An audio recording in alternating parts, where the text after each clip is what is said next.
उन्हाळा चालू झालेला आहे आणि आपल्याला छानपैकी नॅचरल माठ आपला म्हणजे नॅचरल फ्रीज तयार करून घ्यायचा आहे. तर त्याच्यासाठी माठ धुण्यासाठी इथे जाड मीठ आणि बारीक मीठ दोघंही मी घेऊन घेतलेले आहेत आणि त्या मिठानेच आपल्याला मातीचे जे भांडे असतात, माठ असो किंवा मग तुम्ही स्वयंपाकाची मातीची भांडी असो, ते मिठानेच धुवायचे आहेत. तुम्हाला मीठ घ्यायचं आणि तुम्ही स्वयंपाक बनवल्यावर सुद्धा जी भांडी निघालेली असतात मातीची, तीसुद्धा तुम्ही मिठानेच घासून घेऊ शकतात. आणि जे स्क्रब घेतलेला आहे ना, त्याला साबण न लावता म्हणजे अगदी कोरा नवा करकरीत असा स्क्रब घेतलेला आहे. तो मातीच्या भांड्यांसाठी स्पेशल ठेवायचा आणि मातीची भांडी ही मिठानेच घासायची. तर त्याच्यासाठी माठही मी इथे मिठानेच घासून घेतलेला आहे स्वच्छ असा. त्याचे जे बारीक बारीक कण असतात ते सगळं निघून जातं आणि एक्स्ट्रा जो कलर असेल तो सुद्धा निघून जातो. हे बघा, छानपैकी माठ तयार करून घ्यायचा आहे आपल्याला. कडकडीत असं ऊन पडत आहे तर छानपैकी थंडगार असं आपलं माठातलं पाणी, त्याच्याने अगदी मन पिल्यावर तृप्त होऊन जातं.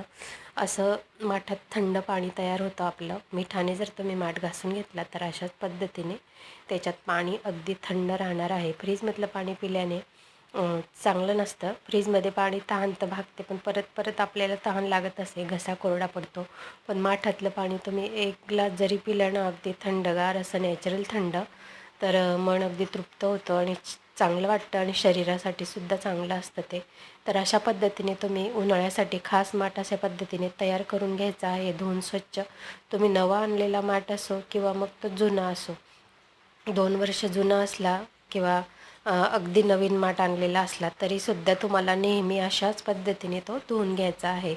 दुसरी इतर साबण वगैरे काहीही वापरायचं नाही माठ धुवायला. आणि मातीची भांडी स्वयंपाकाची असली तरीसुद्धा मिठानेच त्याला साफ करून घ्यायचं आहे. तर माझा तर उन्हाळ्याचा फ्रीज तयार झालेला आहे. तुमचा झाला की नाही नक्की कमेंट करून सांगा. आणि उन्हाळा आहे म्हणून मग दही लावून घेतलेलं आहे छानपैकी. अगदी असे पनीर जसे खापा पडतात ना आपल्या बर्फीच्या, त्याच पद्धतीने छान इथे मी दही बनवून घेतलेलं आहे.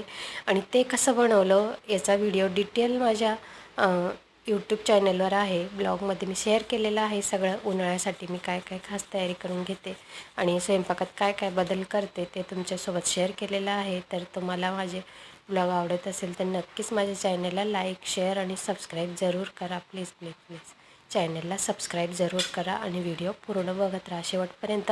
असेच छान छान अगदी माझे व्हिडिओ ब्लॉग तुम्हाला बघायला भेटतील. त्याच्यात छान रेसिपी बघायला भेटेल, छान एंटरटेनमेंट होईल.